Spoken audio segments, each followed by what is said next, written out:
section. Fit the runner, boy, you nigga, no question. You would run a motherfucker high stepping. Hey, you never had a big enough weapon. Motherfucker never learned your lesson. I'm a 88 pack nigga, woo. I'm a 88 pack nigga, woo. I mean, day walker, drink blood, trains out, full moon, motherfucker, change like a hoe, nigga. I'm just a nigga from the hood, tryna stack a little cheddar for the money.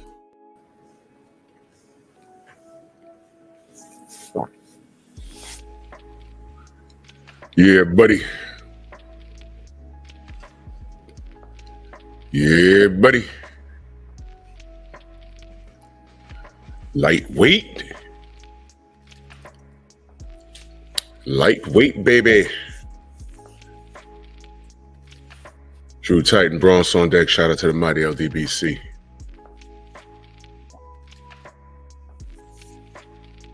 Yeah, smash the like button, ladies and gentlemen. See, we got in the building.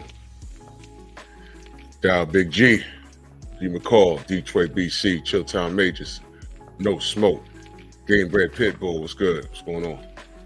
Tay D, Black Alpha, Jeff Spark, Stephen Bailey, Almighty Law, Robert Singleton. Salute to the family.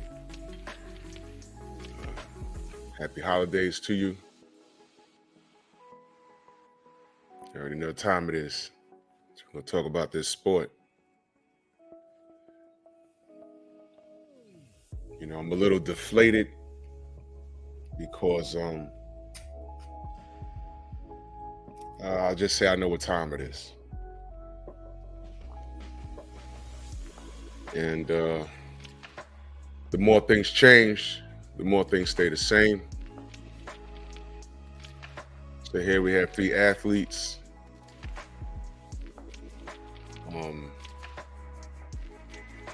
Everybody's gonna have an opinion, and I'm just sharing mine.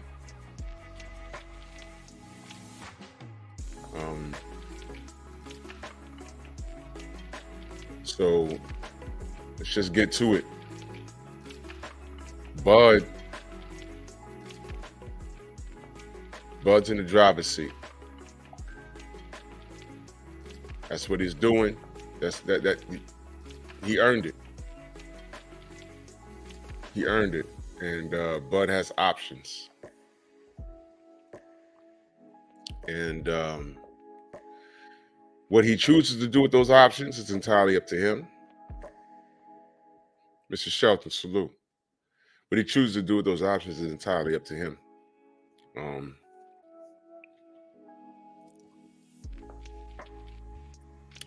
I know what I would like to see him do. But as usual, as expected, there's a whole lot of opinions out there. And what I find is that a lot of these options that these people that are Team Bud, they want Bud to exercise these particular options, and it's out of frustration. Is the frustration justified? It's up to y'all, man. You know, I'm not into telling people how to feel. You feel how you feel. But I know the man has options.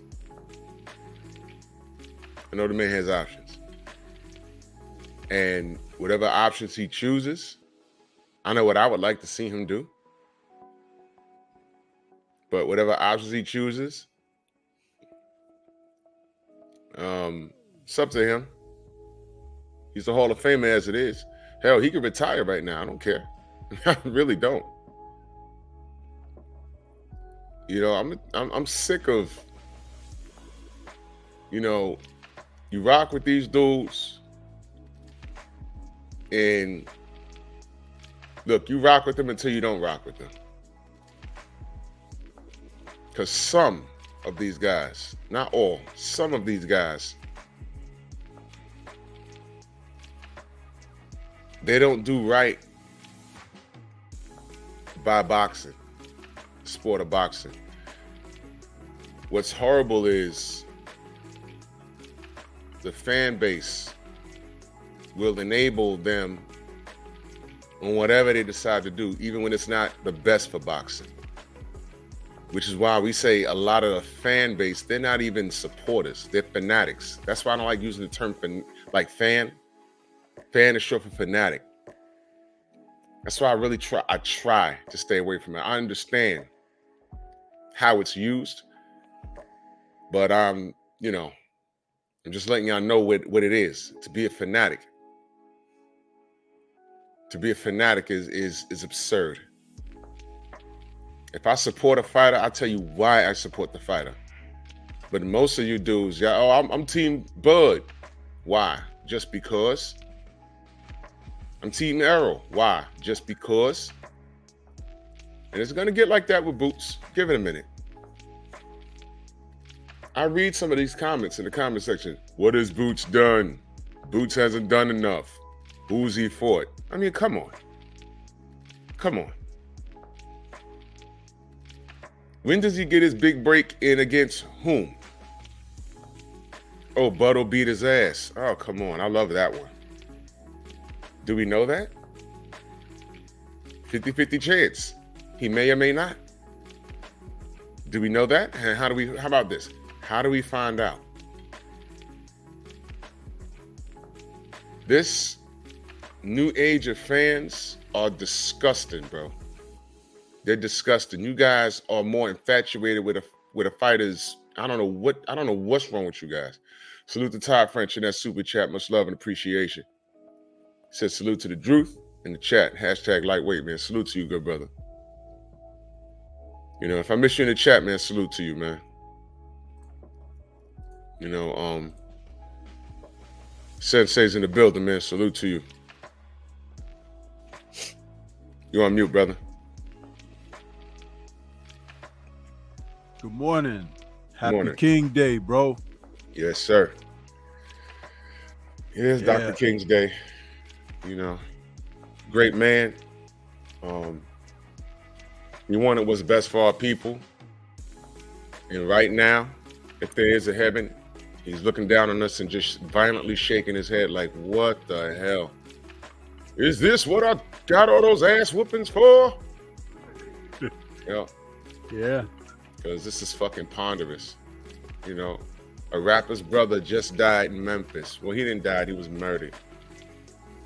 And there's blood in the streets, and niggers are beefing with niggers, and a lot of niggertry, and the women are out of order, and they're dressing like smuts, they're behaving like smuts. The women don't need men.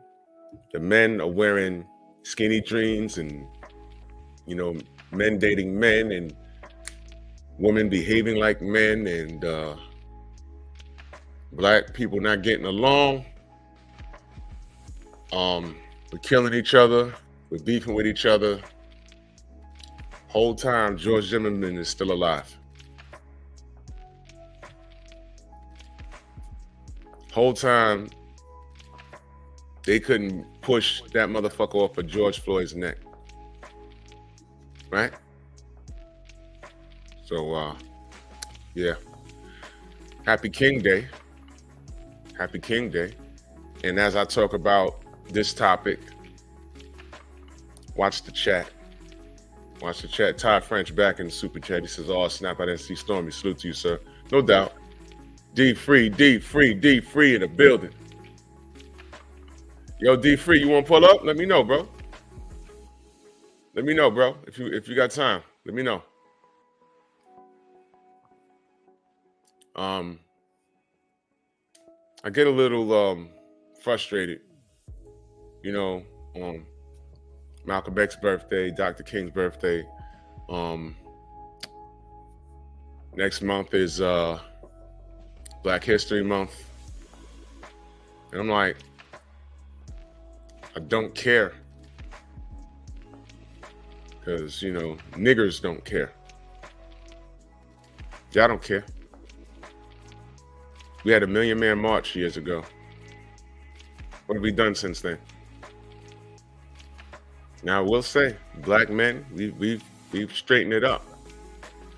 I'm looking at the sisters. I'm like, what the hell? What's going on? whatever, man. I don't want to turn the show into that, man. But it's whatever, man. So let's talk. What's next for? Let me ask you. What do you want to see Boots do next? Oh, no doubt, D3. Be careful. Word up. Chill. It's crazy outside. What do you want to see Boots do next, Stormy? What do you want to see him do next? I would like to see him get a little more active. It's obvious that there are certain names that are avoiding him, and that's beyond his control. Mm-hmm. But I'm going to tell you something that's not a popular. It's not a popular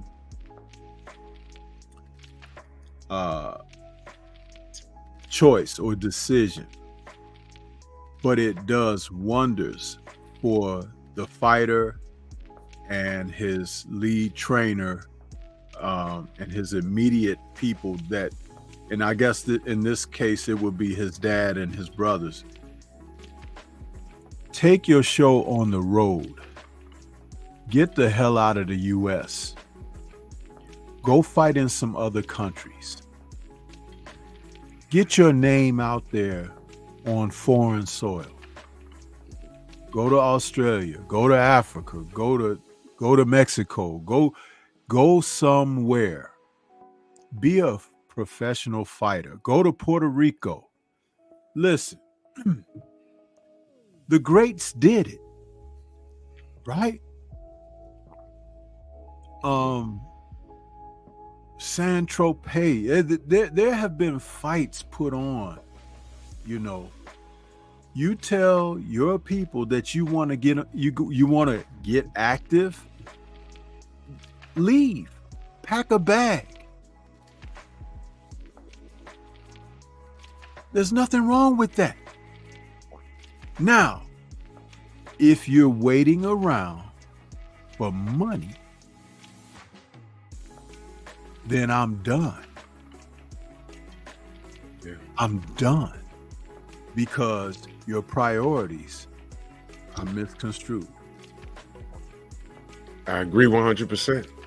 If you're gonna be active, if you're gonna do something, do it. Butter's he's on the opposite side of 30 now, and you literally can age overnight. And this ain't no Bud hate. I'm just asking what you're gonna do, brother. That's all I'm asking. That's all I'm asking is what you're gonna do. You're already in the Hall of Fame, and with respect to him, he reserves the right to exercise whatever option. I'm not mad at any of it, but I understand the frustration with Errol. Listen, I'm not even gonna sit here and stand in a pocket for Errol. He did what a lot of these guys we say they should not do. Remember when we said social media, these guys just telling themselves? Did we have to know? Look, when he put the pictures of his bloodied hand wraps or whatever that was on social media, I saw a picture of that floating around. I said, okay, he's back to work. Fine. We didn't need to know about your cataract surgery. We didn't need to know about that. If there was a way, and trust me, you're a millionaire, there's a way that you could have gotten that done and went home without no one knowing what was going on with you. If it had leaked out, if it got back to you, all your response had to be was, yeah, I had some cataract surgery. Don't worry about that. I'm good. I'll be good in the next 6 weeks or whatever. I'll be good. I'll be all right. I didn't say it. Somebody leaked it out. But you're on social media with another eye patch on, and it doesn't look good. Am I questioning Errol's heart? No. I'm just saying these guys do things and put themselves in a position which makes people question their integrity. That's what I'm saying. He didn't need to put that out. And he's going back and forth on people on social media, and you know, social media gives people direct access to these people, and they don't have to respond to stuff, but some of the stuff is triggering. We didn't need to know about that eye surgery, and trust me, it's man down over here, but we're keeping it honest, right?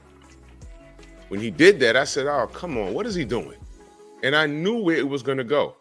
And we know how Bud is. Now, then he got on, oh, I'm done. I don't want to deal with it. Look, I understand why Bud is saying that. And I'm not saying he's wrong. What I am saying, though, is he said this before.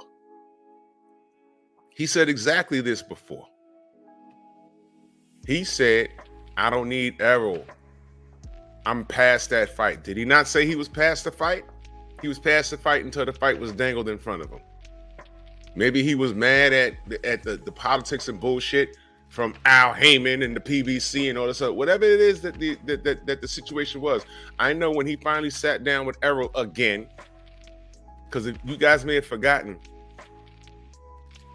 he said that they tried to sit down and get this done before, and they couldn't figure it out. Well, some time went by, and they figured out that the powers that be were in front of them. And when they went around the powers that be and sat down and talked man to man, the fight happened. Something that Deontay tried to do with AJ over the phone, but y'all know how that go. But that's another topic. Smoke and talk. Salute. So now he said he's done, but he said that before. Now, when is Errol going to be 100%? I don't know. I don't know. I don't know. But if Bud is done with Errol 100%, first of all,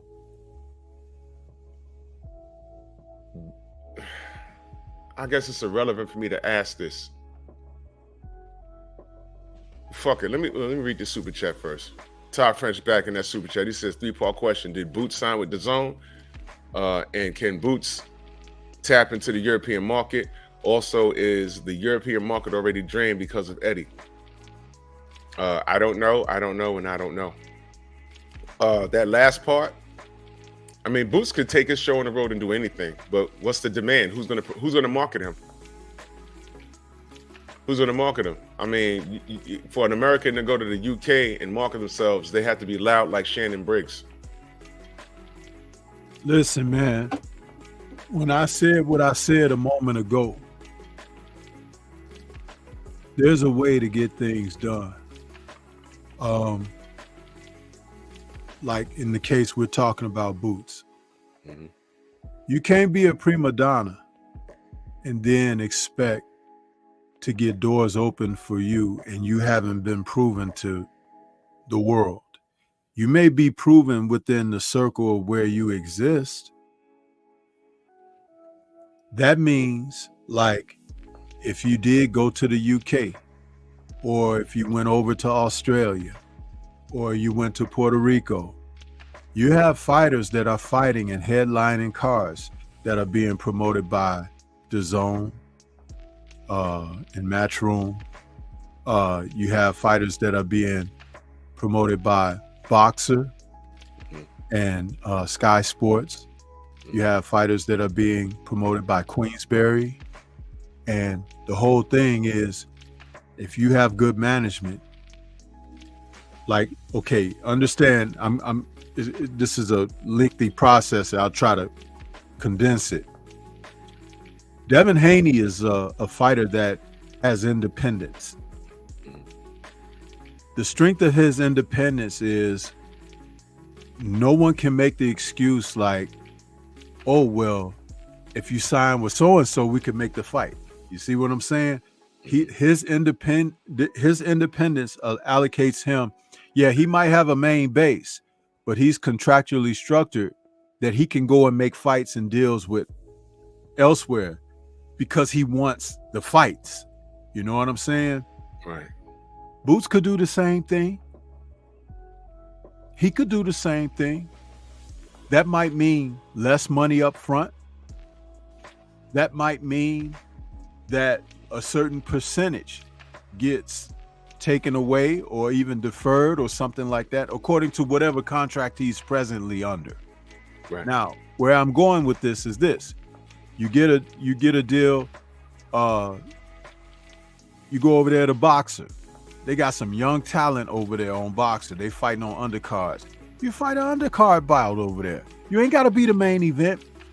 Your idea is to get yourself before the eyes of the people, because your performances, if they're electrifying, people are going to say, who's that guy? I want to see him again.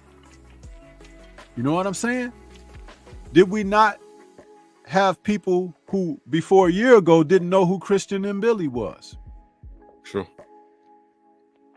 But after having eyes in front of the people, a couple of ESPN broadcasts, people are like, whoa, look at this kid. You know, who is he? I want to see him again, right? That's how it works. Yeah. Just so happened that last night, Saturday night, right, he was the co-main feature for Bitter Beef and Callum Smith. Yeah. And that fight that he had with Gongora, he was the main event for that fight. So the idea is, especially since it's in Canada where he resides, so it's like the idea is to get yourself before the people. Yeah. Because they're not talking about you if you're not out there. So what I'm talking about is get yourself out there. You know what I'm saying? Disrespectfully, they call it the Bum of the Month tour. You go out and you just fight these guys and this and that or whatever, but it's not really a Bum of the Month scenario when you are exercising the right to have your name get known. Self-promotion, not through social media. And that can make a difference in your life. Berlanga got a card coming up. Get on that undercard. You know what I'm saying? It's like, because you know they're going to promote Berlanga, right? He has a certain following. They're going to promote that. Dan Aziz and Joshua Buatsi got a big fight coming up in February. Get on the damn undercard. Have your people. Hey, man, get me on that card. Well, we can't find, we got a guy with a poor record. So what? Hey, give him to me. I'll carry him a few rounds. I just need my name out there. Yep. You see? Yep. But listen, man. You got yourself a handful of vegetables. You get a can of sauce. Make a damn stew, huh? But you can't, just because there's no beef. Oh, I can't eat. You see what I'm saying? I don't want to hear this. And look at how long these guys are out of the ring. Stanionis been out of the ring a long time. Boots been out of the ring a long time. Yeah. These guys are just sitting around. And then they get folks that come and interview them and put them on social media and stuff. And I'm supposed to cry for these guys? Go and find out what their last check was when they fought last on TV. That's right. Then you won't cry for them. Because fighters today are making better money than they were making many years ago. Yep. But that still didn't stop those guys from getting on a boat, getting on a plane, getting on a train, and getting on the move. You know, it makes a difference. And one other thing I wanted to say when you were talking about Errol getting his eye surgery and stuff, it took me back to the story about Shaquille O'Neal when he was on the Lakers and they won their first title. You know, Kobe had a problem that Shaq wouldn't keep himself in shape in the offseason. And he'd come in and would need 2 months of the season to play into shape. And Kobe is like, man, this is unprofessional. Dude, we won a championship, but we want to win more. It's like we can't give up a quarter or a third of the season because you wanted to party and be out there. We're professionals. This is the thing. That's what their real base static was originally about. Yeah. And it was still Shaq's team, but it's like, dude, Shaq had a foot problem. He waited till like a few days before the start of the season and then had surgery. Come on, bro.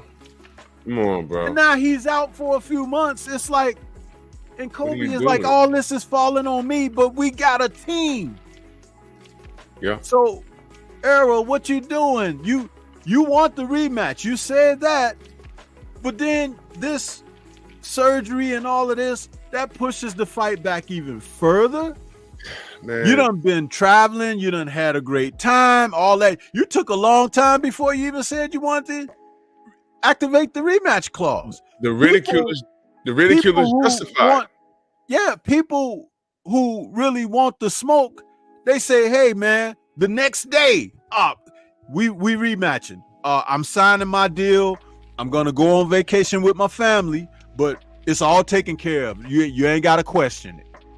Why all the mystery? Why all of this stuff? It's because you guys are divas. And I've said this before, and it's no specific fighter that I'm talking about, because it's the era that you say is in era. These guys are all divas. They effeminate. They walk around here and they act like women. Look at me. Look at me. Am I good enough? Am I ready for my close-up? Yeah. You're painting your nails in the salon. You got the picture of AJ up there. You know, these guys are out here, they're wearing dresses and all kinds of stuff. We're not kidding, bro. This is ridiculous. You didn't know who he was. You would not say he was a boxer. That'll be the last thing you say. That body language right there doesn't say anything about fighter. Come on, man. Look at that. And I'm not even roasting him, bro. No, this is not a roast. Listen, and let me explain this for people out there listening, because they might say, oh, Stormy going in. No, I'm telling you the facts. It's like, this is why you can't get to what you would really like to see. And so then what happens is people will take a side of something instead of looking at something and being dismissive of the BS. It's like, look, man, don't pee on me and tell me it's raining. I'm telling you that this is not how professional fighters are supposed to behave. Professional fighters will get in there just like Bitter Beef did this past weekend. You won't hear from him again until it's time for him to fight again. That's right. That's the way it's supposed to be. And he put on a hell of a performance. And guess what? When he fights again, y'all gonna be there to watch him. Yep. Because he takes people out. That's all we want. At the end of the day, it's not too much to ask. But I'm telling you, social media and this whole thing, everybody having a microphone and a camera and all of that, it's a narcotic. And people have become chemically dependent. But in this process, there's no filter. So you absorb the bad with the good and get mad when somebody is telling you that there's bad. Yeah. And you can't make the distinction with immaturity of what's good. What I said a moment ago about getting in there, you know, getting your surgeries and stuff taken care of the proper way. That's like, I gave you an example, Shaq and the Lakers. What I said about getting out there, getting on some undercards of other fights. You ain't got to be the main event. You just want to be out there so people don't forget your damn name. And not through social media, but by performing in the ring. You get yourself out there. You fight 3, 4, 5 times a year because you're fighting, you know, indiscriminate names. When you get active like that, promoters are forced to start looking at you. The ratings, they have to pay attention because you're active. You're doing things. They can't just take envelopes and move guys ahead of you to get undeserved title shots and stuff when you're out there churning. It's like, this dude done had 5 fights. We got to put him in here somewhere. We got to plug him in. But if you're sitting up in your hometown and you're the big dog in the little pond, it's like, that don't mean anything. There's plenty of those. Errol was sitting out for over a year before he fought Bud. And one of the major things that we speculated why he looked so bad was because of that inactivity. In the midst of that inactivity, he sat out for a year. You mean to tell me he couldn't get that cataract fixed that whole year? Now it's man down over here. When they fight again, because I don't believe what Boots says. I don't believe what Bud says. Because he said he was done with Errol until he wasn't done with him. So there's a rematch clause, and I think they're going to fight again. He's just mad right now. When Bud gets mad, he just starts, because he was just trolling him the other day, Sunday night. He was just trolling him. So I don't believe him. He's just upset right now. Justifiably so. And I'm going to tell you something. Understand this part. He's the guy that likes to fight more than he does. Mm-hmm. But it's the business of boxing that makes a person start to talk and feel like he has been known to talk and behave. Right. He can't fight nobody but Errol. He's bound to the contract. Just like right. Tyson Fury was bound to give Deontay his rematch, his last fight. He couldn't go nowhere else until that fight took place. Some of the rhetoric, as we were told and reflecting back, it said that he could retire, but if he fights again, he has to give this man his shot, right? That was the deal. So I'm quite certain there's something similar to that with this. And just because they haven't told you that's what it is, it ain't your freaking business. That's right. But understand, all parts don't get moving until things are met. And yes, maybe Errol is stretching that out because Bud is an older dude. And that might be a strategic play. Maybe. Yep. Yes, it could be. If you understand things and you had a wherewithal to interpret so many things, listen, that could be part of the process and it would explain a lot. But you don't have to get all overly dramatic. This guy said that. This guy did that. This guy. Just understand. But if you also look at the other aspects of what I spoke about, then know that in order to clean the sport up, it takes the fighters to do it. Yeah. Ain't nobody gonna come in with an S on their chest and swoop in and save the freaking day. Nobody. You can't save these hoes. And at the end of the day, when you're talking about men like these two guys, Bud and Spence, those guys are multi-millionaires. And I can take my attentions elsewhere. I had a video premiere this morning talking about Jason Maloney and Saul Sanchez, who had a hell of a fight Saturday night. They ain't making nowhere near the money that these dudes are making, but they put on a hell of a fight with one another for 12 rounds for the WBO Bantamweight title, and people don't know about it. And guess what, Stormy? They'll be ready to fight in 2 weeks. Exactly. They'll be ready to fight in 2 weeks. That's my point. And we're here arguing over it. And we're here arguing with each other over this shit.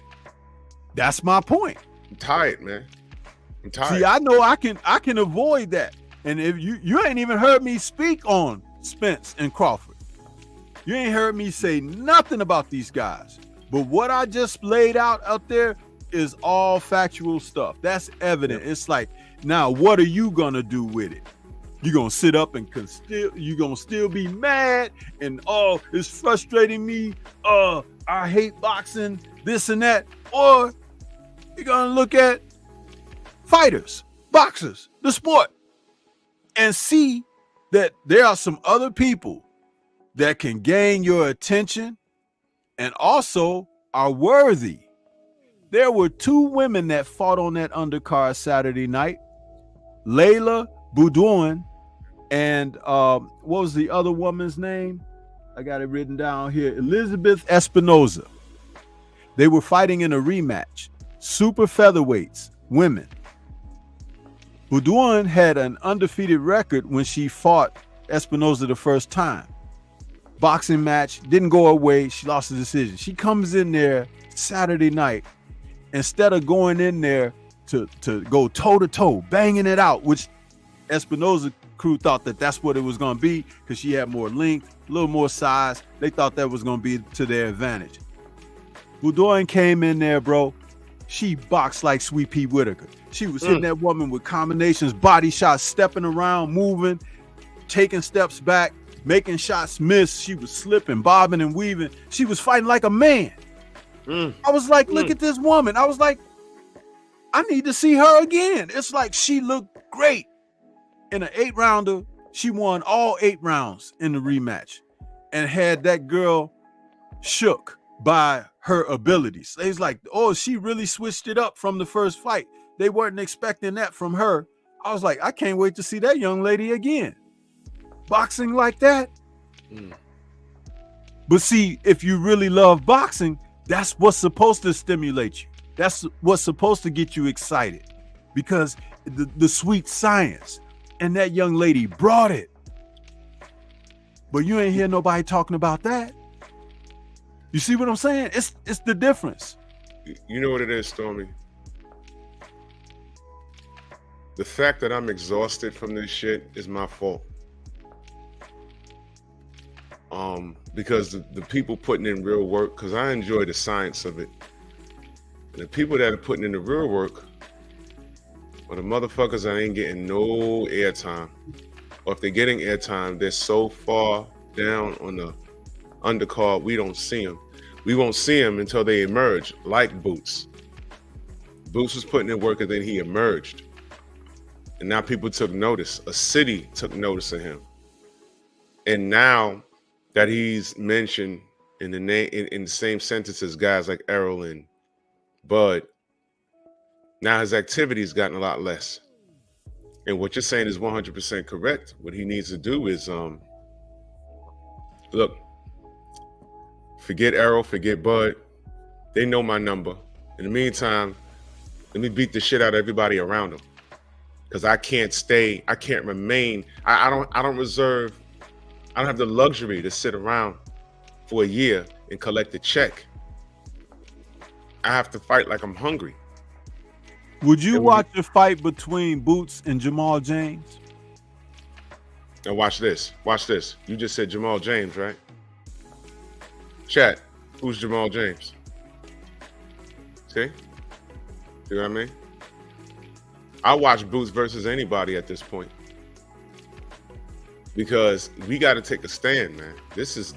I would watch a fight between Boots, Jamal James, that guy Makhmudov, what's his name? Yeah. That at that weight, it's like that's the guy that Stanionis fought a war with. You know what I mean? Fight. What are you waiting around for? Get in there with Speedy Rashidi. Just do it, man.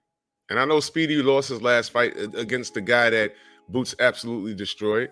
But what is Boots supposed to do? Is he supposed to wait for the winner of Errol and Bud? And now Bud is saying, I don't want to fight the guy now. What is it? All right, cool. Well, let me read this real quick. Our brother DOG. And the guy that Boots beat, who beat Rashidi ain't fought since, has he? He ain't fought since. That's what I'm saying. That's what I'm talking about. Look at these guys sitting on the shelves like damn porcelain dolls.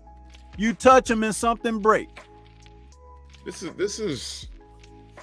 deflating, man. It's madness. That's why I don't talk about certain people, because it's like, man, it's not that I don't like them.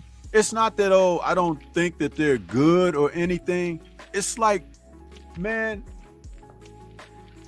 you ever walk past antique cars in the showroom? They look nice, don't they? It's nice. Oh, it's nice to look at.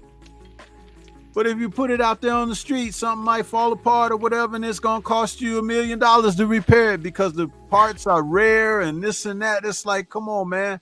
Some of these guys are like relics already and ain't even had a full career yet. It doesn't make sense how inactive a lot of these guys are. And some of them aren't making the money that others are making, which is really double interesting that they are not more active. My brother DOG says Briggs was real popular in the UK, but he got blackballed because he stayed independent. I agree, brother. The difference with a brother like Devin Haney is that Devin Haney's already well more established than Shannon. And I think Briggs getting blackballed has a little more to do with that. And Briggs was known to be kind of like, at one point, he was dirty. Yeah. So it's like, and people knew about it. It's just that social media wasn't as strong as it is now. Right. Yeah, it's a different time now. Yeah, it's a lot of things. It's a different time. But there's a correct way to move and an incorrect way to move. I just used Devin Haney as an example of that. You don't have to be dirty in the business that's dirty. You can talk with people and have a rapport, and you can eat. But if you want to grandstand, if you want to put yourself out as I'm the one and all of that, there's a whole lot more that goes with all of that. Absolutely. Todd French in that super chat, he says, thank you for your perspective, Drew and Stormy. It's awesome the way you guys break down the business, marketing, and psychological aspect of it all. Yeah, you have to see it for what it is, because, you know, this shit'll make it crazy if you let it. And there's certain things that I'm not going to entertain moving in 2024. Y'all see what I'm talking about. Todd French back in that super chat, he said, oh, I think you said that, that's an awesome perspective as it delves into the psychological aspect that it has on fans as well. Excellent breakdown, thorough examination. Yeah. There's a lot of this stuff online. French. Salute, Todd. I'm telling you, man, there's a lot of things that we, as the fans, we absolutely have to take the power back. We're not going to get anywhere fussing online. We're really not. If your team Bud, that's great. If your team Errol, that's great. All right, but look, I said what I had to say as far as Errol is concerned. And we've been exactly here with Boots before. He said he didn't need Errol. He said that he's past the fight. The whole time he said it, in my mind, I'm like, blah, blah, blah, blah, blah. These niggas is fighting when it comes down to it. And what happened? And then Errol gets washed. And as I'm in the T-Mobile and I'm hearing things from people that said they were back there. Errol looked like he just woke up from a nap. Errol didn't spar in 6 weeks. I'm like, uh-oh. And then when that bell rang, it showed. I said, well, I believe that. I don't know what happened. Nebraska was leaving the T-Mobile like, yo, we'll take the win, but that was Errol? Was he drunk? That's what they were saying. So one thing we know is that was not Errol. It was him, but it wasn't him. But what did Errol say very recently? And this is why Stormy picked Bud to beat Errol. It wasn't because he's Team Bud and just because, no. One of the things that he pointed out that Errol recently said was what? He took advantage of certain things and he didn't live what? A fighter's lifestyle. And it caught up with him on the biggest fight of his life. Everything caught up with him that night. So you would think as soon as that bell ended, as soon as the round ended and they called the fight, you've been knocked down for the last time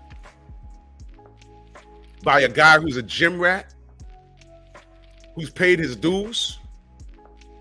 That's why when I did that short video, that's my footage there from my seat.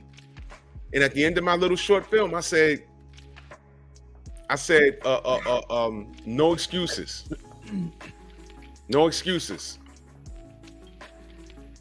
Bud went in there and did his thing. It was Errol's job to stop Bud. He didn't do it. Full credit, I said. I said full credit. So now that you've admitted that you didn't live a fighter's lifestyle and it's caught up to you, this is exactly what he said. And remember, for me to say to this man down over here, that means I'm holding my man accountable. He said that. If you didn't spar 6 weeks and you're not feeling well and you got cataracts, postpone the fight. Get that fixed. Listen, I'm going to say something else that this might stir up the pot or whatever, but it's a fact. Years ago, Bomac made a disparaging remark about Errol, drinking and stuff like that. And people got mad. They was like, man, blah, blah, blah, blah. But I'm going to tell you, in short, what he was saying. Errol wasn't living the life of a fighter. Yep. That's what he was saying. That's what he meant. meant. The way he articulated it, he didn't speak cleanly. He just kind of spoke about something that people who indulge and engage, they get offended. Everybody was arguing online. Everyone was attacking Bomac. Oh, you fat this, you fat that. So when he clapped back and said that, it's like, oh, Bo, you ain't got to do that. Look, when y'all are at each other's throats, everything is fair game. There's a lot of fighters that don't live the fight lifestyle of a fighter. A lot of them. Yep. Okay. Some of them are your favorite dudes. Okay. But to say it that way is a clean way of saying it doesn't matter what your vices are.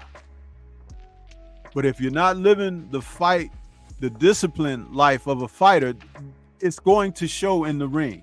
Yep. It's going to show in your performances. It's going to show at weigh-ins. And it's going to show when you're enrolled in the dope testing. So listen, there's a reason that the ring has 4 corners, huh?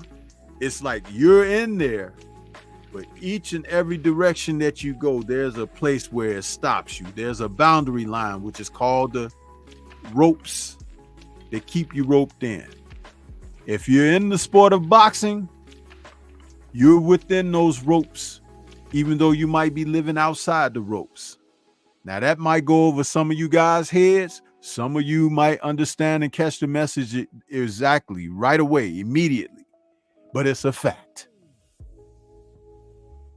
And a lot of the fighters, like I said before, 10 years from now, if we're around, you won't even be talking about some of these guys. Some of you won't even be talking boxing because you're latched on to the wrong things. Yeah. Yeah. Bro. Watch for the hook. Salute. He says, Errol got dropped twice and was still fighting, so I know the dog was still there. I was just disappointed that he didn't show up that night. Everybody was, brother. And let me tell you, some of you may have been there. I know, bro. Listen, I told y'all when I left the T-Mobile, Keith Thurman was outside. I could have walked right up to him and had a conversation, but somebody from Boots' team was there. And he just got done going back and forth with Boots' team. So he was like amped. So I didn't approach him. Because I didn't want to get any of that energy because I know how I was. I know how I am, but I just said I'll let him go. But everybody left the T-Mobile and they were confused. And like I said, Nebraska for the win, but they were like, yo, what the fuck was wrong with Errol? So I agree with what you're saying, watch for the hook. The dog was there, but he wasn't there. And no excuses, man. The brother said fairly recently, I was not living the fighter's lifestyle. I was not living the fighter's lifestyle. And I said, there it is right there. Right there, there's no more, don't argue with anything anymore.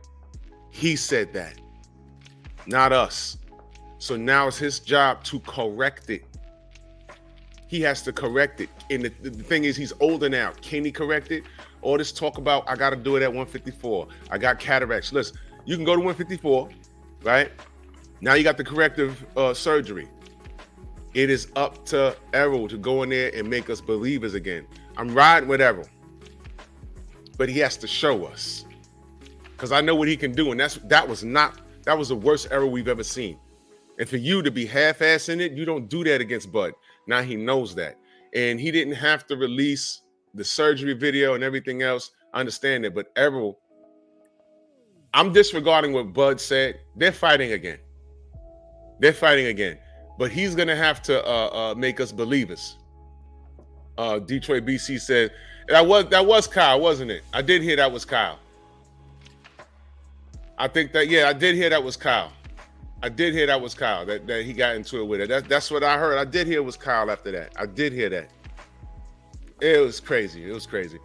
Watch for the hook back in that super chat. He said maybe Errol should sign with Top Rank where he would stay active. Nah, man. I mean, the problem is these guys have so much money.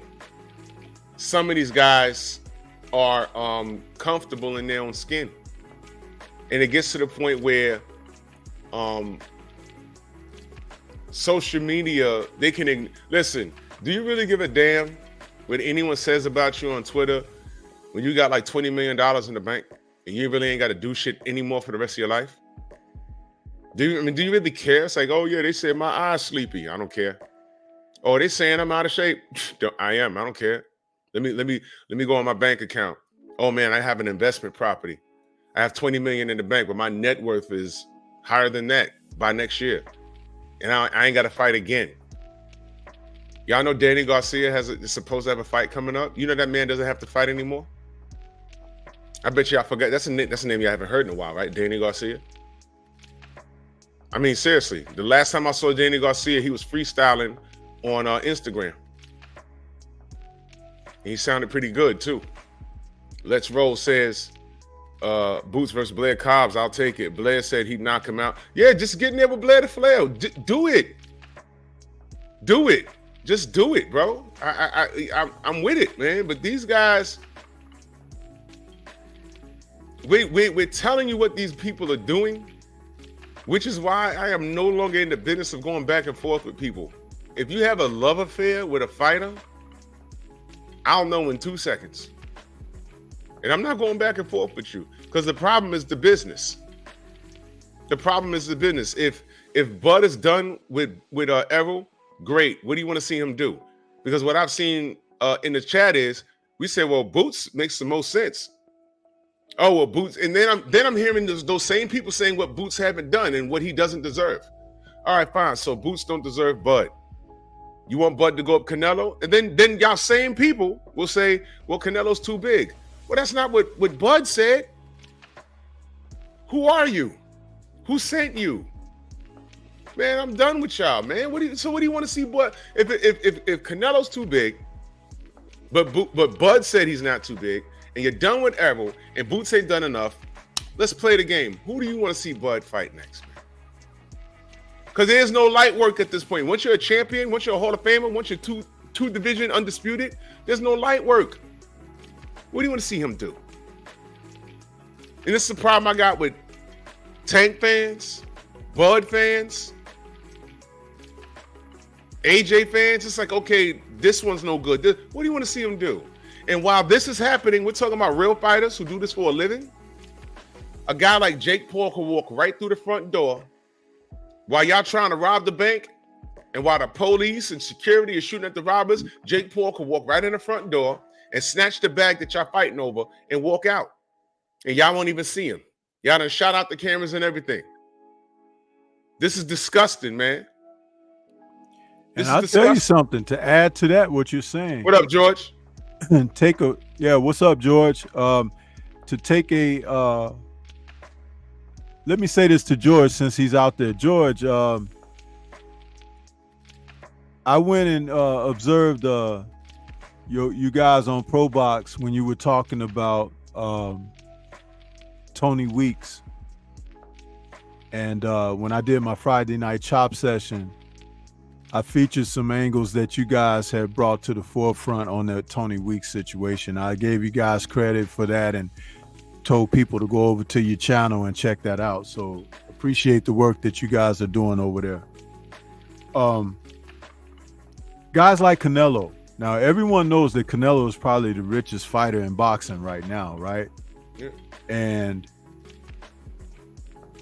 men that are near and around his weight, whether it's middleweight, super middleweight, or even light heavyweight, they're all looking at him as a cash cow, and they're like, okay, I want Canelo. I want Canelo. For whatever means brought Canelo to that position, he stands to lose a lot. Mm-hmm.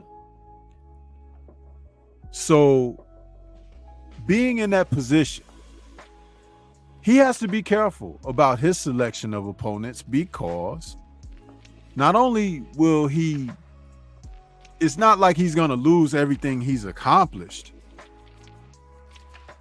but he could give someone else shine that may not be ready for it, that may not be deserving of it, that may not necessarily do well with it, and all of that. There's a certain amount of responsibility that comes with that.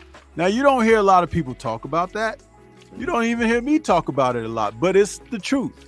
It's like giving the keys to the house or to the car to someone that you're not certain that they've proven that they're mature enough to handle responsibility, and everything can collapse and go up in smoke, literally, if it happens.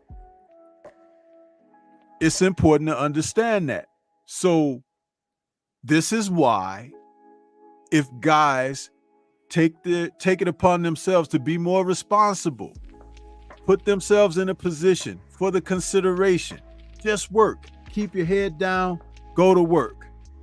Why is that always okay when you're coming up? But just because you've acquired a little bit, you've been able to buy your mom a house, you can live in a neighborhood where you feel comfortable and everything now all of a sudden you're a little bit jaded. You ain't accomplished nothing yet. You might think you have, but the work is still there to be done. Yep. But you kind of take your foot off the gas. And what happens when you're driving and you take your foot off the gas? Do people not pass your ass up? Go around you? Honk they horn at you? Get out the way, fool! You might as well be parked. Right? Think about it. I talk about boxing and I talk about life. And I always talk about the marriage of what that is, because every day in life is a struggle. It's a battle. It's a fight. Is it not? But we love the sport of boxing. So why is it so difficult for you to understand these things?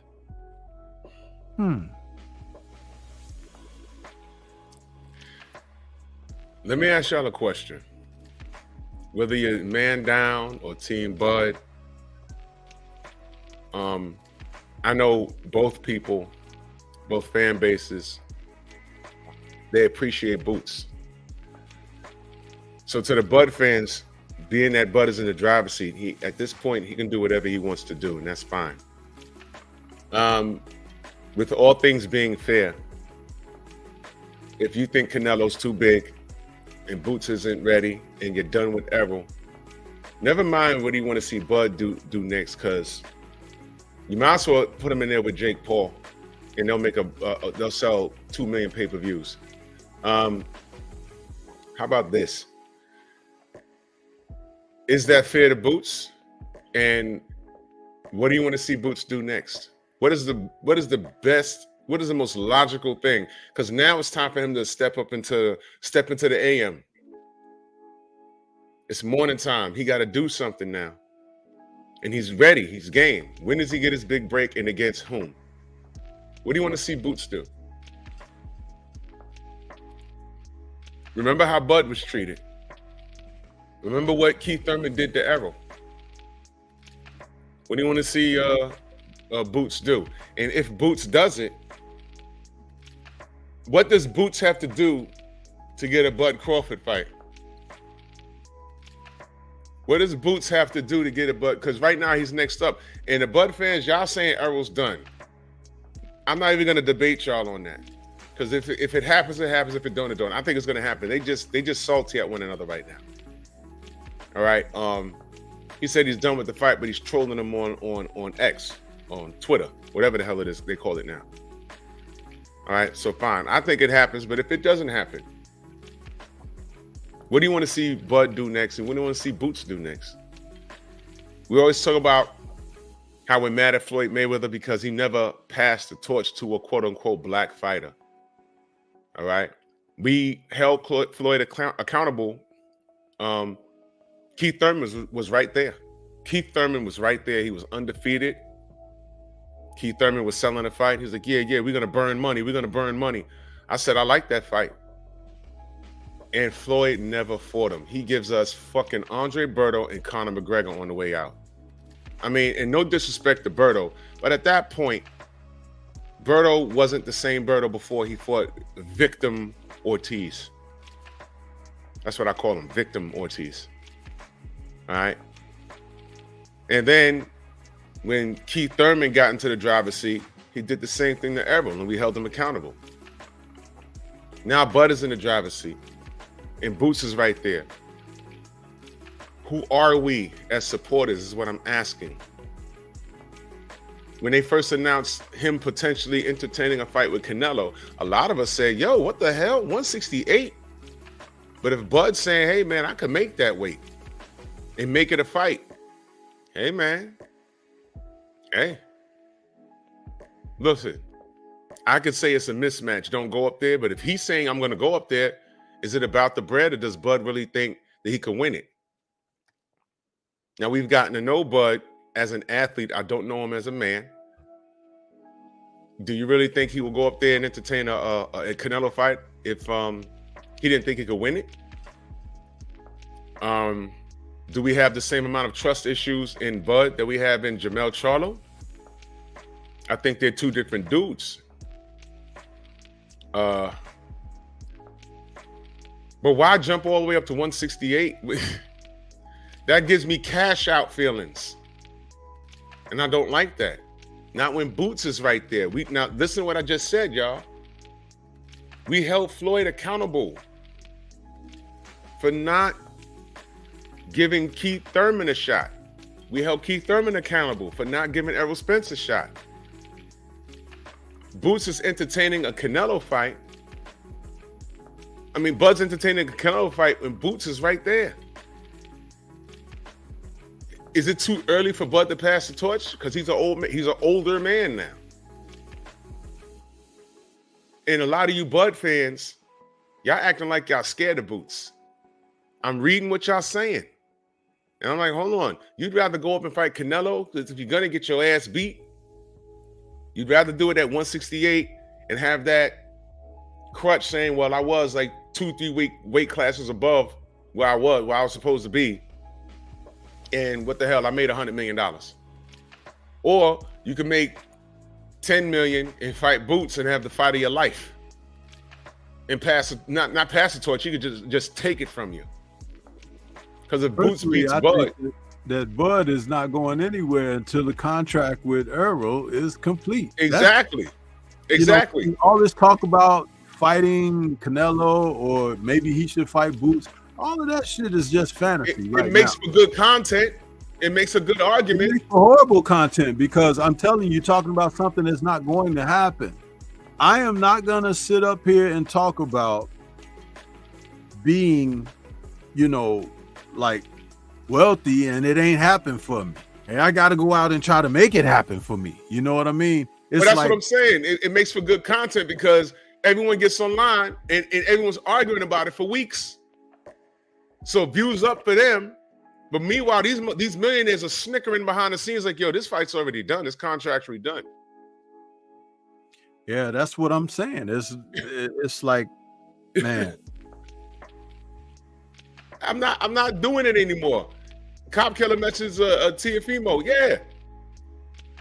I just look at him like, yo, this dude's stupidity knows no bounds. He's dumb, but he's not so dumb. He's inserted himself in Bud Crawford's business, and now it's news for a little bit because he got a fight coming up. And it's not guaranteed he beats Jermaine Ortiz. Y'all remember who that is? Jermaine Ortiz is a guy that when the bell rang, we said, yo, if they say he beat Loma, I'm not mad at that. He fought Loma, bro. You could have made the case that he beat Loma. You could have made the case.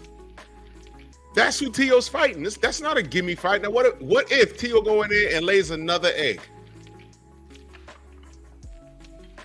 Yeah, just check Twitter. Check it. Bud's gonna go at his head. He beats Jermaine Ortiz. Does that make the case he could fight Bud now? If Ortiz goes in with any bit of confidence and offers any resistance, it becomes an instant trouble fight for Teofimo. Absolutely, it does. Because he is not the most confident guy in the world. He is not the most assured person. It's like all it would take is a little bit of resistance, and now he's in, dangerous seas. So listen, Teofimo Lopez and Anthony Joshua have the same therapist. Good, non-existent. Good observation there. It's a great deal of similarities between them when it comes to the psychological approach to what they're doing in this sport. It's disgusting. It's disgusting. They just talk. I'm not going back and forth with cats. I'm not doing it anymore. I see this. I always saw it for what it is. And Boots is in a very unique position. Bud fans, if you believe that, because I'm telling you, I don't. I don't believe. Listen, I believe that Bud Crawford's next fight is Errol Spence. I don't care what these guys are putting on Twitter. All right, I don't. You see, this is why I get upset with y'all when y'all like to come in here and say Bill be capping and Bill be lying. Y'all know what fucking sport you're in? You're telling me Bill be lying, but it's the same niggas telling me Bill be lying. Y'all be happy to stand in a room with Bob Arum. The devil himself. Are you kidding me? I have a short clip that I play of Eddie Hearn telling Blue Blood two different things in 2 different weeks. And I'm like, did he know he's speaking to, when Blue goes to these events, he has the same hat on. Blue Blood Sports TV. He sticks out. You don't remember what you told him 2 weeks prior? It's the same thing. What the fuck? These guys literally talk to us like we're stupid, but then again, Bob Arum is the one that said boxing fans are like rocks. You can kick them in any direction. He's not wrong. Because I get online and I hit this live button or I put up a short video, and I'll be damned. I put up videos and you motherfuckers, man, let me tell you, that video I put up, when I re-uploaded the clip of Bill Haney coming to the Strong House and saying, hey man, we pressed Subaru Matias crew, and they basically said no. I clipped it from my show and I uploaded it as a short video. And people got in that comment section and told me that I need to do more research before I upload something. What do I need to do? Bill literally said it. It's not like I could have said Bill texted me or told me or whatever. No, Bill came to my show and said it on my show. And he put it out there. And I upload the damn clip. And I still get people telling me, like, I need to do more research. What do you mean? He said it. And then when we get to the bottom of the business, you find out that, they was like, he spoke to the wrong camp. Or he spoke to the wrong guy that had nothing to do with the camp. I said, okay. I want to know why that guy didn't just bang the phone on Bill. Bill, I don't work with them. Why are you calling me? And then you find out literally the next day, Bill goes to 78's channel and says, no, Peter Kahn called me. And I said, whoa, wait a minute. Who's Peter Khan? And why did he call you? Does he work with Super Real Matias? And I have it on good authority because, you know, everyone has sources, right? Well, I called the source in the state of Florida who knows Matias' team. He told me, yo, I don't know why Peter Khan called Bill. He has nothing to do with them. So I said, but he called Bill, though. He's like, yes. I said, oh, my God. And when we broke down where the lie came from, I literally had people still telling me, well, it's still Bill's fault because Bill's supposed to know who works with who. Listen, man, I got cats coming into different chats talking about fuck the LDBC, and they don't know they're on the LDBC channel. Oh, shit, I ain't know you was LDBC. I'm at fuck 78, and you in my chat with your bullshit. How you in my chat with your bullshit with a wrench, and then you pop up in the general chat talking dumb shit? And then when I say things like check the temperature of the room, some of you guys are like ridiculous. It's ridiculous. These are the type of people we're surrounded by. I don't say dealing with. These are the type of people that we're surrounded by. Check the comment section of that. I still got people in there calling Devin Haney pillow fist. He almost knocked Regis Prograis out about 3 times in that fight. Had Regis saying, yo, look, that kid better than what I thought. He said that. And I still got people talking about Super Real Matias. It's a whole new week. Week number 4, going on 5. They told Bill, because he pulled up on the Boxing Voice, when he talked to the right people, yeah, Peter Khan called me, that was some bullshit, whatever. But I got the right people now. What's up? They said, Bill, we'll let you know next week. That was 4 weeks ago. I don't hear anybody or see anybody calling them liars. I did. Y'all were quick to say Bill was capping. Y'all said he was capping. He beat Regis on Saturday. Sunday, he told us, I reached out to Super Real Matias' team. I re-uploaded the clip. Y'all said he was lying and he's capping and niggas in my DM. He capped, he lying. This is why I don't like Bill and fuck Bill. He talks to them on a Boxing Voice. They told him next week. We're on week number 4. Y'all ain't calling Matias lies. Fight Hype putting out a little 2-minute video of Matias saying, yo, what's up, Mira? I'm here. Yeah, we see you here. Where's the contract, though? Don't talk me to death. See, this is the bullshit. And y'all fall for it every time. This is a sad state of affairs. This is what I'm not doing this year, man. I'm not doing this. I know the truth. I'm going to put it out there. If I'm confused about something, I will ask y'all, what do y'all think about this and that? Because I don't know. When it's 100% National Geographic facts, I'm going to let you know. I'm going to let you know what it is. You can fuss with me. The Super Real Matias shit, I knew what it was. Tay Jones said, yo, man, next fight up is Kambosos versus Lomachenko. He said that shit like 4 months ago. He said, like, after Haney beat Loma, I know y'all don't like it, but so what? He said Kambosos next up. No. Ooh. No. He said, no, I'm telling you, it's next up. Bob Arum says, no, that fight's impossible. It's not happening. I did a video on it. He said, don't believe what you're reading. It's a lie. That fight's impossible. I did a video on it 4 months ago. I said, okay. Now what's the next fight, y'all, in Australia? What's interesting about that is the fact that that's so top rank, isn't it? It's so top rank. It's like it's what they do. Cut them open. That type of a deal falls out. You know, it's like, right? Exactly. It's like, come on now. Now here's the interesting part, Stormy. He put it out. He put that shit in writing. I did a video on him saying that the fight's not possible. Right? Tay stuck by it. He said, no, that fight's next. People on Twitter saying he's full of shit. He's a liar. Da. Would you hear that? Bob Arum said, and he's like, I don't care what Bob Arum says. I'm like, look, don't tell me this is happening because Bob Arum said it, because that's hit or miss. Don't tell me that this guy's telling me the truth when he's done business with Daniel Kinahan and the FBI done raided his fucking place of business. Please. Don't talk. Look, it's hit or miss with Bob. But 4 months ago, he said that fight's impossible to make. It's not happening. Now it's happening. Where's everybody calling Bob Arum a liar? Where are your videos?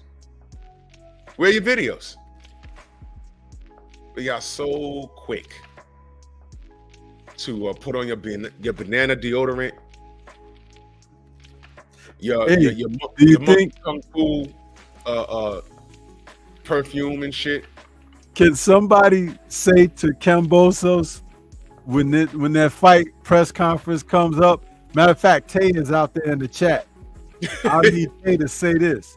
You were chosen, boy. You were chosen, boy. You were chosen. Tom French in that super chat, he says the business of boxing says it's more lucrative to give your first L to someone non-black. Passions of legacy. Boxing genealogy was better in the past. Bro, you're not lying. You're not lying, bro. You're not lying, bro. Yeah, boxing scene. Tay been talking about that fight for months. Now the fight's happening. Now what? All right, we already know that y'all are above apologizing. Y'all are above writing an article saying, yo, Tay Jones was right. Y'all are above that because who's Tay Jones, right? But watch this. If you're not going to do that, where the article saying, you know, Bob Arum said it wasn't happening. He was wrong. Where's that at? Now y'all just going to move along and say, oh, well, I'm looking forward to the fight. Don't do that. Don't do that. Y'all love sticking it to us when we get a call wrong. And watch this. Y'all remember when BoxRec said next fight was Anthony Joshua versus Tyson Fury? It was on BoxRec. I called Tay Jones to say, yo, what happened? He said, man, don't listen to none of that shit. We still in arbitration. I said, fine. Why do I believe Tay over BoxRec? You know, BoxRec, who took Shakur Stevenson's picture, his Olympic picture, and replaced it with his mugshot? BoxRec, those guys? Tay Jones is in the goddamn meetings. What are you talking about? Of course I believe him. I said, did we lose arbitration? He says, nah, we still in arbitration. I don't know what that shit's about. I said, I'm cool. I'm cool because they running around, they trolling me now. Oh, look, it's AJC. Deontay is not getting his shot. Oh, and they're celebrating Deontay not getting his rematch because they're celebrating this fucking dude ducking out of a legally binding contract. You guys are fucking retarded. All this because you hate Deontay. That's all that was. And then what happened? The fight got announced, and I literally pulled off the highway and went live. Literally did that. You guys are fucking assholes, man. Yeah, exactly. They went out of the way to write an article, but zero credit, but to discredit him specifically. Yeah, they were sneak dissing him in the fucking article. I saw it. Keith Eidick. But you know what? All those motherfuckers are going to apply for press credentials in Australia on a fight that months ago Tay Jones said was happening. But they want to sneak diss him and call him crazy. Oh, wait, that's a good question. 18 million for one fight or 60 million for two fights? Yes, this is the real question. I'm not doing this shit this year, bro. When you know the truth, all you gotta do is just sit back. Never forget, AJ versus Fury was supposed to happen in Saudi. Yes, remember that? That was 2018, hey, y'all. Put that memorabilia up, bro. Oh. Yeah. Who bought this? Who bought that? Who bought that, y'all? Look at that. Look at that. Who bought that? That's expensive. That's mortgage for my flat in London. Who bought that? That's for sale, bro. I will never let y'all forget this. I said, you know what? I need to screenshot this because not only is this fight not happening, but somebody purchased both of these. Get up there, my boy. Get up there, my boy. Who has this in their house? This is what the business of boxing has done to you fools. Look at this. Somebody bought this. I want to know the American that bought this. I know there's some stupid ass. We got 50 states, man. There's some stupid ass that got this in their house and the fight never happened. You understand? They were selling this shit and this nigga was still in arbitration. He got y'all ass. Who bought this? Somebody hit him up. Who bought this? Somebody bought this. This was sold, y'all. And I think I got this off the Jip Me King website. This was for sale. I'm not kidding. I didn't Photoshop this. I'm not kidding. I screenshot the memorabilia and I screenshot the price. I could not believe this. Who bought this? Who bought this? Y'all screenshot this and put it on your social media. By the way, who bought this? Because you know what? Let me explain something to you. Is that not fraud? That fight never happened, y'all. That fight never happened. I want to know how much of that was sold. And I'm asking you, is that not fraud, man? Dude, that's that fraud. right there. That's one of the best receipts ever. Y'all can't tell me shit. Y'all can't tell me a motherfucking thing. I can't tell me anything. That was for sale. I'm not making that up. That was real. I'm not trolling with that. I looked, I said, wait a minute. Because I felt that because someone mentioned it to me on Twitter. You're just mod and we are selling memorabilia. I said, you on Fury's team? No, I fully support. Because every time I argue with a British person, I hear that accent. God damn, if we lost the war, we'd have been talking like that. Idris Elba, I like it when you play an American better. When you play with your real native, when you talk with your real accent, it's loopy to me, but whatever. Shout out to Idris Elba. I'm being a dick right now, but whatever. But seriously, so the dudes fussed with me on Twitter. I said, wait a minute. I got on Fury's website. My computer, was coughing. I was like, all right, just give me a second. And I go to the Gypsy Queen's website, and there it was. And I said, huh? And that assured his fan base that the fight was happening. So I said, this isn't right. Screenshot. And I said, how much they selling this for? I'm thinking $5, $8, $20, $50, maybe $100. Over $1,000? And I said, holy shit. And that fool, I should have screenshot that shit. That fool said he purchased both. And I forgot the conversation because I was being bombarded. That's part of the reason why I made my Instagram private, because I was just being bombarded. I was like, God damn. Motherfucker, I said, what the fuck? This is proof the fight's happening.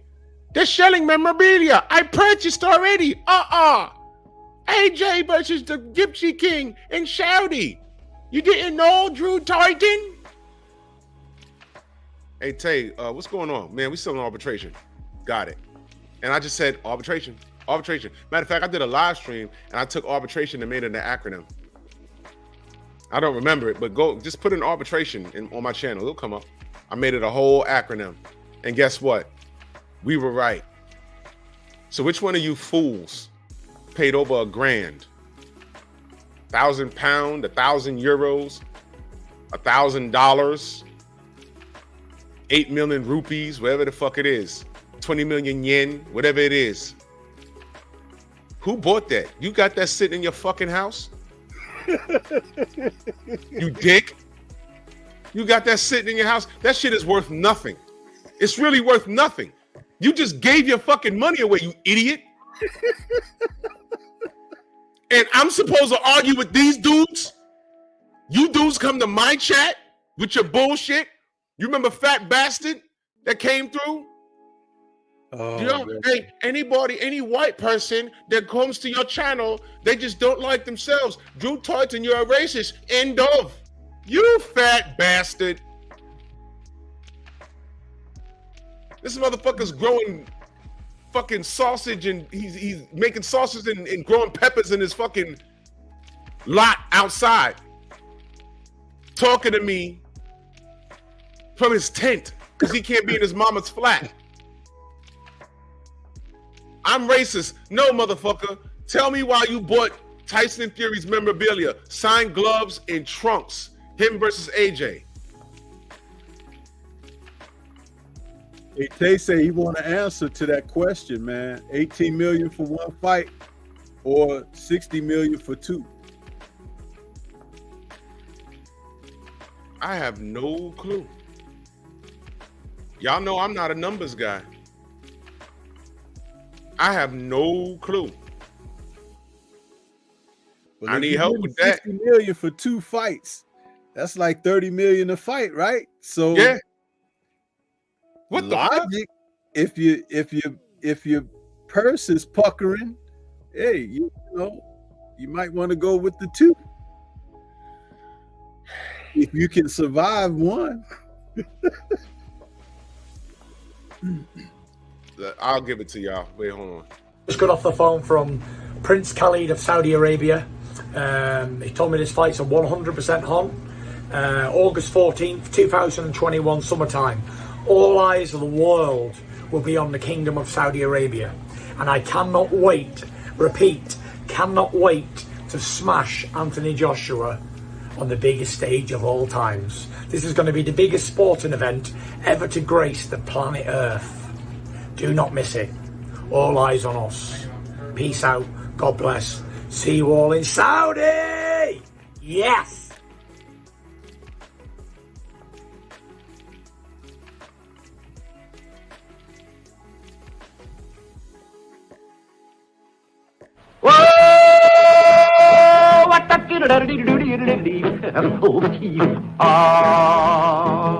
It's kind of pretty before it gets started, ain't it?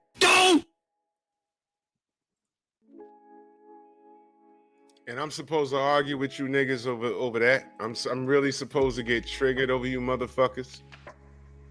My brother Eric Jordan, Stronghouse member for the last 7 months, salute to you. He said, lying at his finest. Lying at his finest. Prince Khalid said it's 100% done. That lying motherfucker was still in arbitration. Went home, got a bunch of shorts, and got people to mass produce gloves and shorts with the signature of him and AJ on it. And him and AJ split the profit. He say he got off the phone with his boy Kinahan that they got the two-fight deal. It's done. All he got to do is first take care of the bronze bomber, remember? Hello there. I'm just after getting off the phone with Daniel Kinahan. He's just informed me that the biggest fight in British boxing history has just been agreed. Get up there, my boy! Big shout out, Dan. He got this done. Literally over the line. 2-fight. Ah, my God! My God! I got more you niggas telling me that Bill's a liar, and this dude's still walking the earth.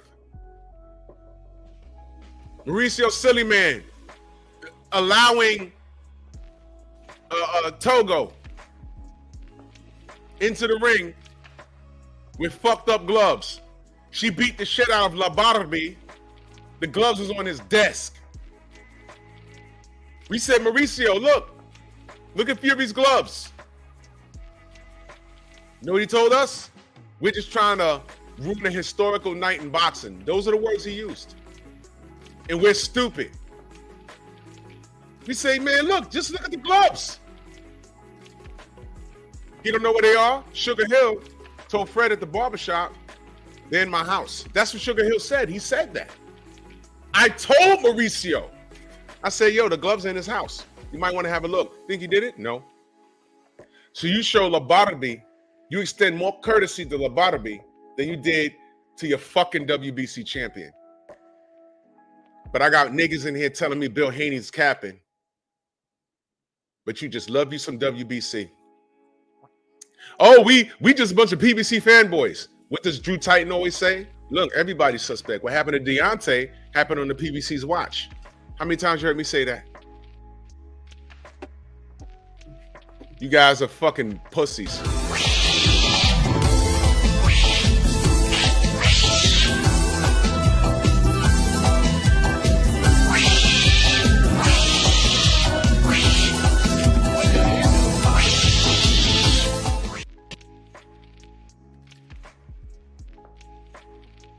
Y'all get in my chat, that's y'all. I'll be like, what the fuck is wrong with you?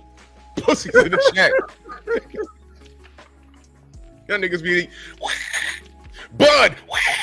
Gary. Get the fuck out of here, man. Stop being a puss. You guys are ridiculous. Oh, man. My God, bro.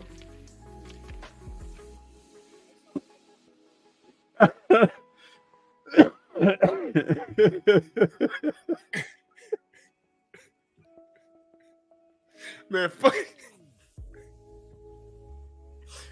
Yo, what the fuck was that? Man, hold on, I'm sorry, y'all. I gotta run that back. What is that?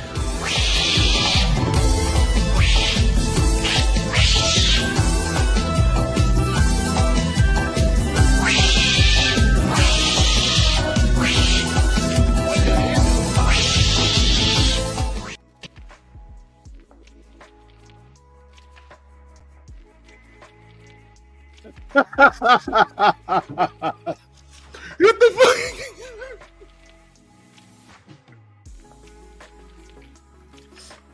Niggas coming. Y'all come in here crying. Y'all come in here crying. The logic's right there in front of you. Listen, the majority of the shit that I talk about, I don't even want to be talking about. Because it's frustrating. Day of Reckoning was like the best thing ever. Because the Saudis was giving us something. They were just throwing money out there, and to be honest, I don't even think they were worried about getting a return on their investment too much. They just love boxing, and they were doing it. And I'm sure they got a return on their investment. I'm sure it did pretty well. What were the numbers on the Day of Reckoning? Anybody count their money? Nobody's talking about that, have they? Right. Tay, you notice that? What were the numbers on Day of Reckoning? Nobody wants to talk about how it's a failure. Hashtag boxing. Where's Rick Glasser's number? Where are his sources? Day of Reckoning, it failed. Hashtag boxing. Somebody hit up Rick. What's the numbers on Day of Reckoning? Go ahead, hit him up. Nobody's talking about those numbers though, right? That was a stat card.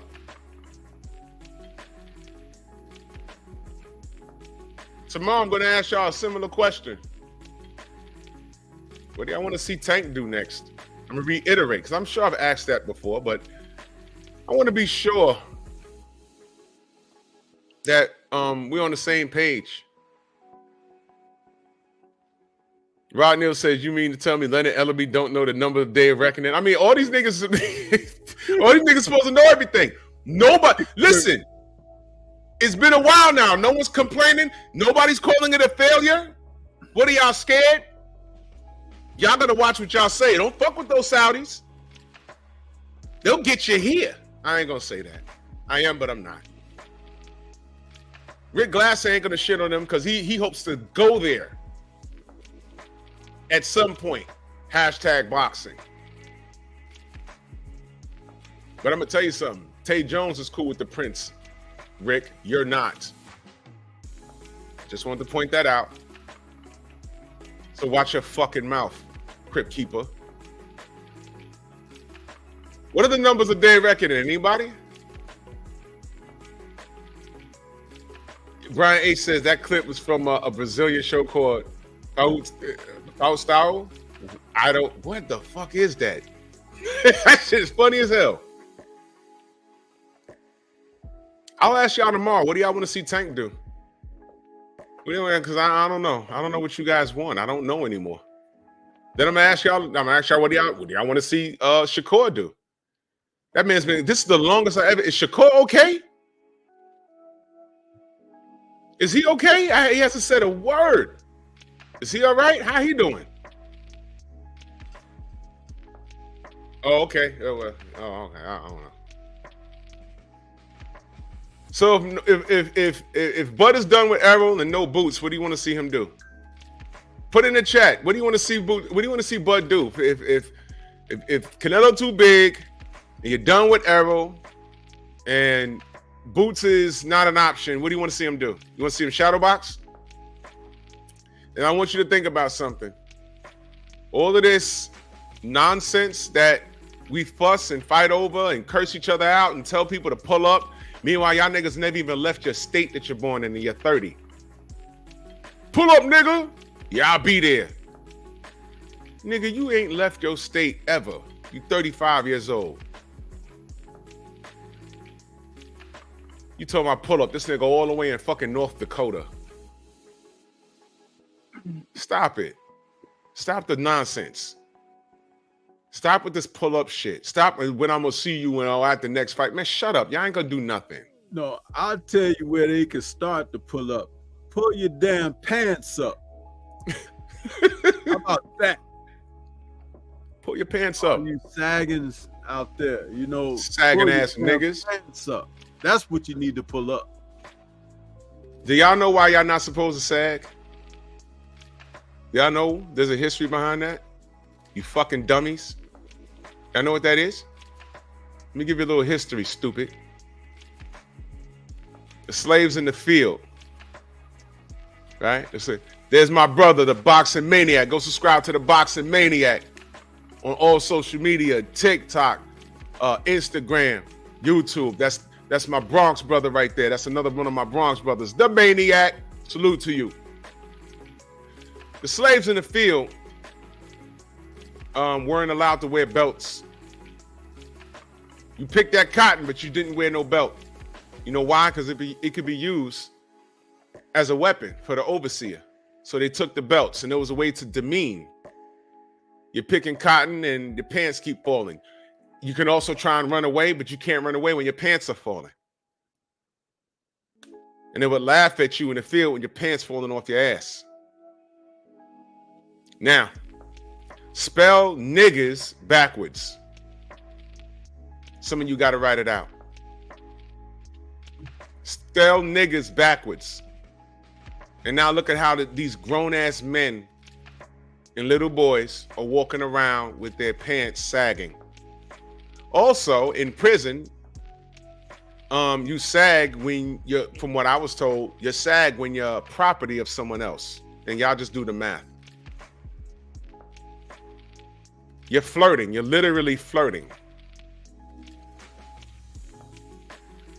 So now you're out in the world, walking around, showing the world your ass.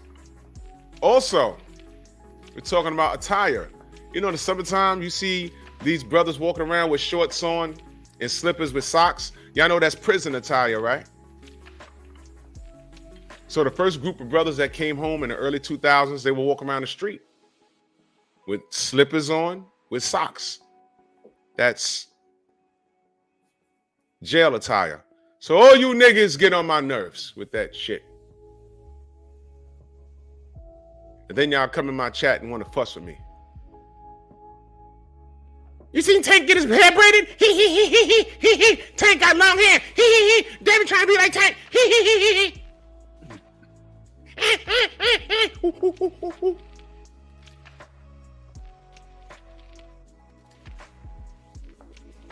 It's ridiculous. They didn't want to come in my chat and fuss. It's a real question. If Canelo's too big and Boots is off the table. Hell, I'm not even mad at Teofimo going at Bud. At this point, why not? What else is he gonna do, right? Fuck it. Fuck it, for real. What I'm trying to get y'all to see is that we are the problem as a collective. We've given life to these MMA fighters. To the first fight on a professional level is against a fucking champion. Understand? What if they said, Francis, you won the fight, and they raised his hand? Do you know that changes everything?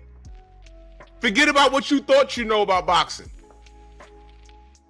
Do you know Logan actually got a fight with Floyd Mayweather and Keith Thurman never did? Let it sink in for a second. That's it. Don't let it sink too deep. Because this foolishness is normalized. Jake Paul is a bigger star in boxing than Boots Ennis right now. It's a crime. And Jake loves the sport of boxing. But you do agree that there's levels to this shit, right? Do you think that Jake Paul can beat Boots in a fight? And he outweighs Boots by significant amounts. And Boots will box his head in. We did this. We did this. Bullshit. Man, I'm asking the same question tomorrow. Y'all niggas act like Tank he ain't gotta do nothing. He can just show up, sell tickets, and shadow box. And y'all go, oh, shadow boxing by himself in the middle of the ring. Because Tank a star. Devin's too big. Shakur's quiet. What do you want to see Tank do next? You guys get on my nerves, man. I got a headache, bro. Stormy, let them know where they can find you, good brother. I can be found right out here on the YouTube airwaves. Stormy B-Man is the channel. That's Stormy B-Man. All caps, but no cap.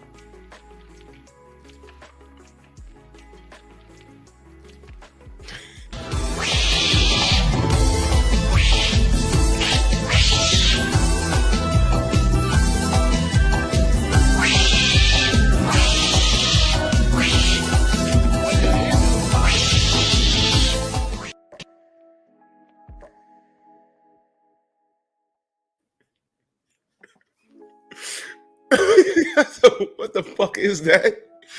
Oh, man. Listen, man. I got a long day. I got stuff to do. No pep talk tonight. I'll pick that up tomorrow. We are a bunch of battered spouses. We love boxing, and boxing just doesn't love us back. You know, but it is what it is. But salute to all of you, man. Salute to everybody in the Venmo, the Zelda, Cash App, the Super Chat. And salute to Bob Arum. The devil is a motherfucking liar. So you know I ain't worried. Biatch. Stupid bitch.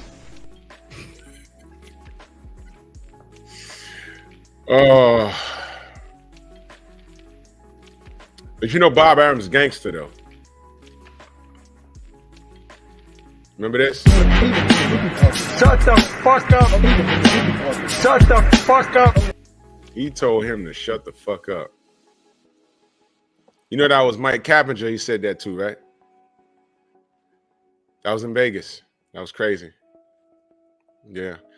Anyone, do me a favor. Sometime today, somebody find the numbers for Day of Reckoning. I want to know the numbers. Nobody spoke about it. I've been quiet because I just knew somebody was going to try and tear it down. They didn't do it. So I just want to know. So, man, salute to y'all. And salute to Bud, salute to Boots. And Errol, I still got faith in you, good brother. Fuck the world, don't ask me for shit. Everything you get, you got to work hard for it. I ain't gonna get on my bullshit, man. We out of here. Like I said, no pep talk. We're not doing Nerds on Culture tonight. We're gonna postpone that. I got too much to do, and I'll catch y'all on the rebound, man. And you already know what it is, man. Bronx on deck. Move! Why are you gay?